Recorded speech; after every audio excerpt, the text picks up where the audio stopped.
Between 1917 and 1948, Britain controlled the area of the Middle East then known as Palestine. This chapter of history was to have a profound effect on both Arabs and Jews. Yet most British people know little about it. This film is a simple outline of a very complex story.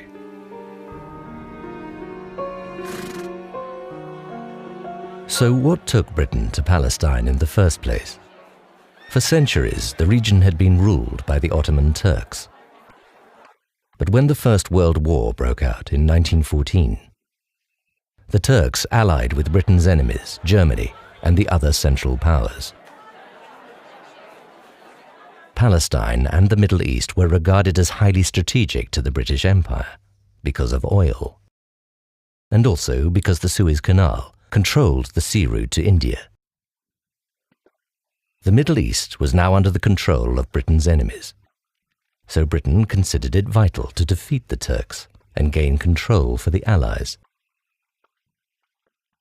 In 1917, General Allenby and his troops advanced across southern Palestine, and in December they captured Jerusalem. By the following year, all of Palestine had come under British control. Her troops were to remain there for the next 30 years.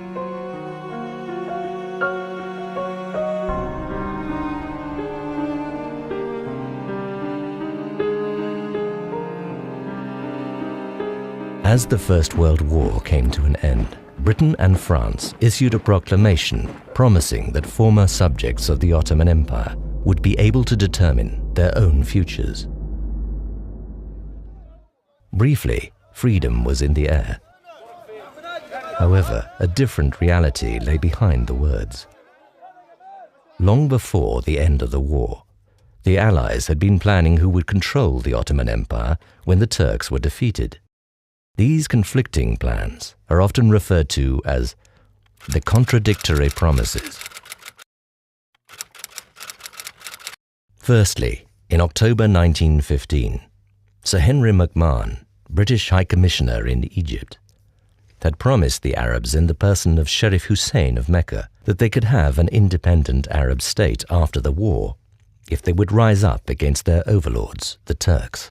Believing that they were fighting for their freedom, some Arabs joined the Allied war effort and, assisted by Lawrence of Arabia, helped the Allies drive the Turks from their lands. However, for the last 100 years, there has been controversy over how McMahon's letter to Hussein should be interpreted. Did he implicitly include Palestine in the proposed independent Arab state, or did he not? Many Arabs and senior British figures have consistently maintained that Palestine was included, while British governments since 1920 have argued that it was excluded. But meanwhile, Britain had become party to two further wartime agreements, both of which seemed to contradict the undertaking to Hussein. In 1916, the secret Sykes-Picot Agreement between Britain and France allocated what is now Syria and Lebanon to France, and what is now Jordan and Iraq to Britain, whilst proposing to keep Palestine under international control. Then, a year later, Britain made yet another undertaking concerning Palestine.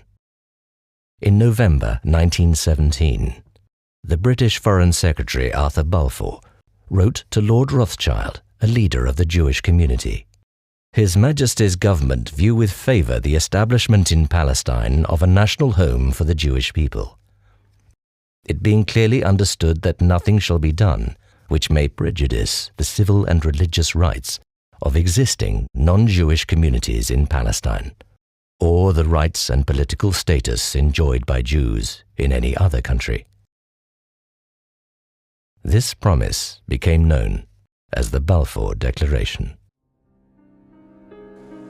The idea that the Jewish people should be restored to the Holy Land, so that biblical prophecies could be fulfilled, had been promoted by some Christians since the 1600s. Then, from the 1890s, the idea of Zionism began to take hold amongst some Jews, as Theodor Herzl argued that the Jewish people needed a political homeland of their own if they were to escape the horrific anti-Semitic persecution that was rife, particularly in Russia and Central Europe.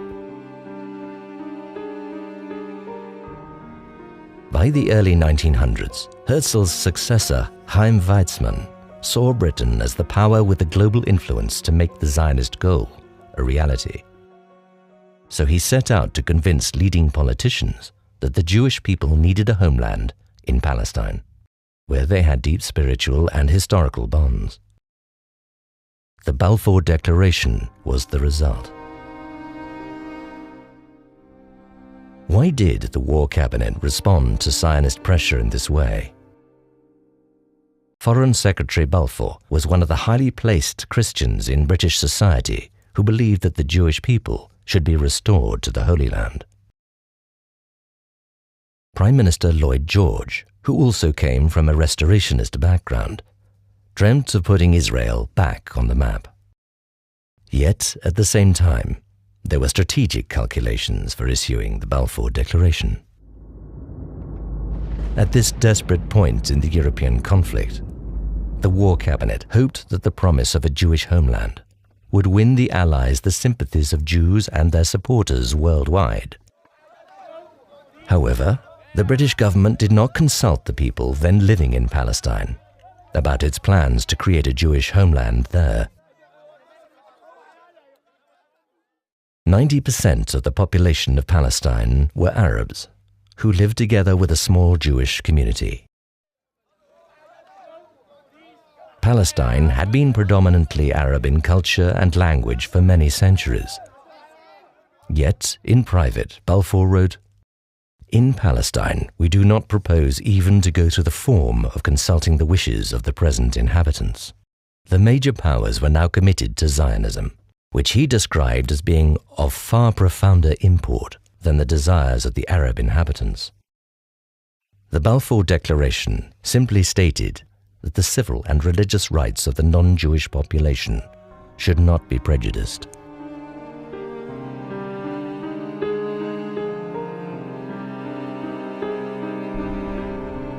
So when the war came to an end, how would all these complex undertakings work out in practice?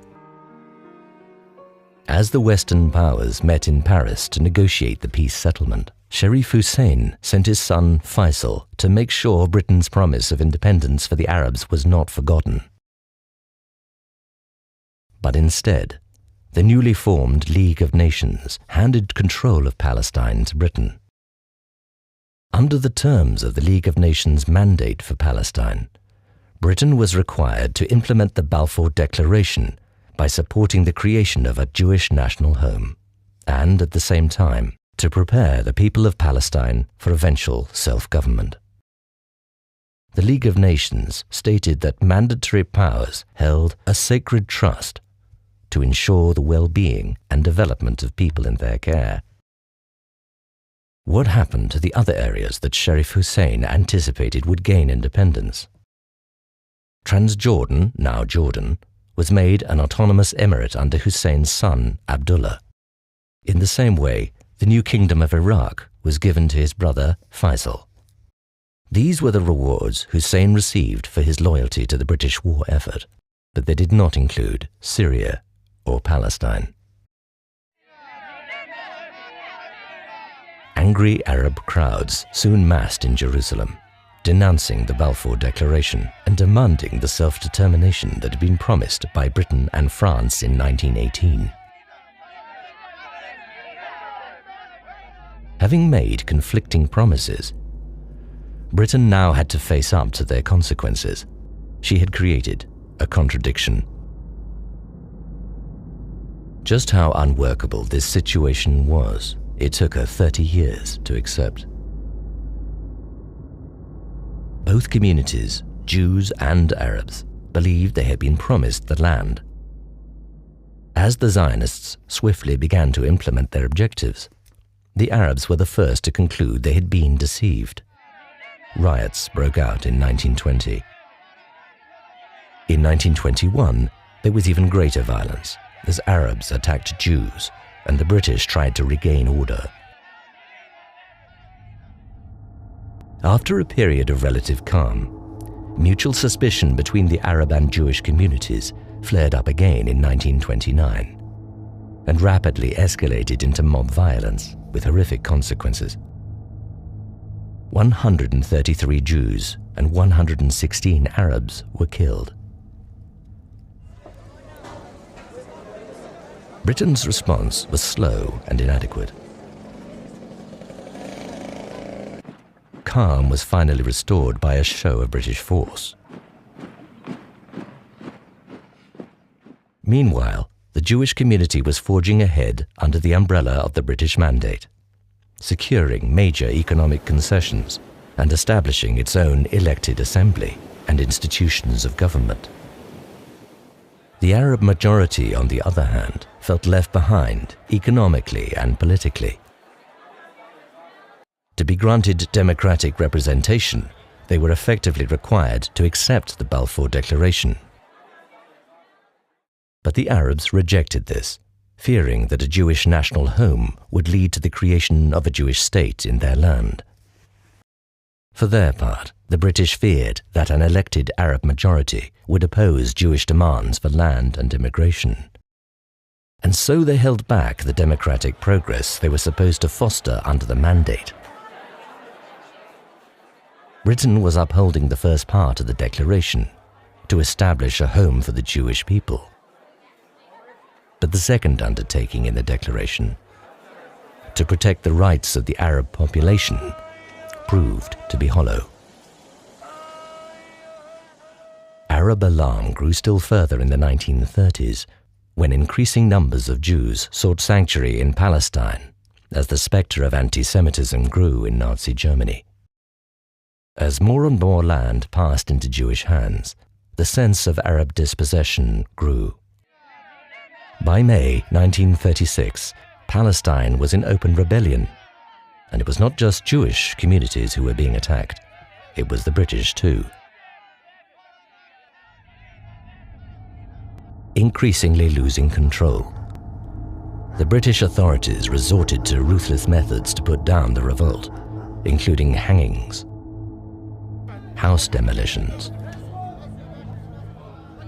and the use of civilians as human shields. For a period, British and Jewish men fought the Arabs jointly in a counter-insurgency force known as the Special Night Squads. By 1939, the rebellion was suppressed, leaving the Palestinian leadership weakened for years to come. To try to address the underlying deadlock between Arabs and Jews, London had responded with a succession of inquiries and commissions through the 1930s. Their dilemma was that any attempt to placate one community would provoke the anger of the other. At a loss for a solution, the Peel Commission of 1937 proposed to partition Jews and Arabs into two states. But Arab opinion, led by the vehemently anti-Zionist Grand Mufti of Jerusalem, Amin al-Husseini, denounced any idea of conceding territory to Jews as unthinkable. However, as Europe slid towards war, the British government changed course. A government white paper of 1939 abandoned partition and proposed that in 10 years Palestine would become independent, representatively governed by Arabs and Jews. Controls were now put in place over how many Jews could immigrate to Palestine and how much land could pass into Jewish hands. For the first time, Arabs were to be given a say over Jewish immigration. The reason Neville Chamberlain's government swung in favor of Arab opinion at this point was the prospect of war. London feared that in a global conflict, the Arab world might turn against Britain, whilst the support of Jews would be guaranteed in view of their persecution by the Nazis. Jewish opinion immediately condemned the white paper as an act of British betrayal and a retreat from the Balfour Declaration. There was fury that Jewish people would be restricted from finding sanctuary at their hour of greatest need. Nevertheless, Britain upheld the limits on Jewish immigration into Palestine right through the war. As refugees fleeing the Holocaust were arrested trying to enter Palestine, or were even sent back to Germany, as in the case of the Exodus, the Jewish community turned against Britain and the mandate. Sections of Jewish opinion became increasingly militant and violent, and Britain suffered heavy losses from terrorist atrocities. In February 1947, Foreign Secretary Ernest Bevin stated that Britain was referring responsibility for the Palestinian problem to the United Nations. By September, as the situation continued to worsen, Britain announced that she would terminate her mandate for Palestine in May 1948.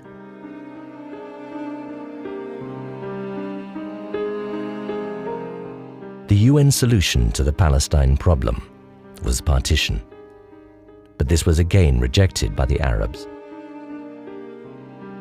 As British forces beat an ungainly retreat and the mandate came to an end, partition was abandoned, leaving Jews and Arabs to an undeclared war for domination. On the 14th of May 1948, Israel declared itself a state and was immediately recognized by America.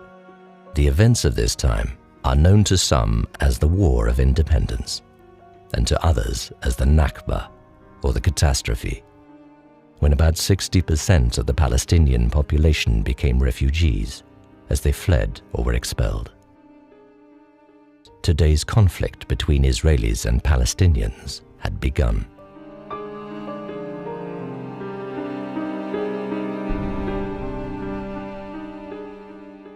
Britain's direct involvement in Palestine ended in 1948.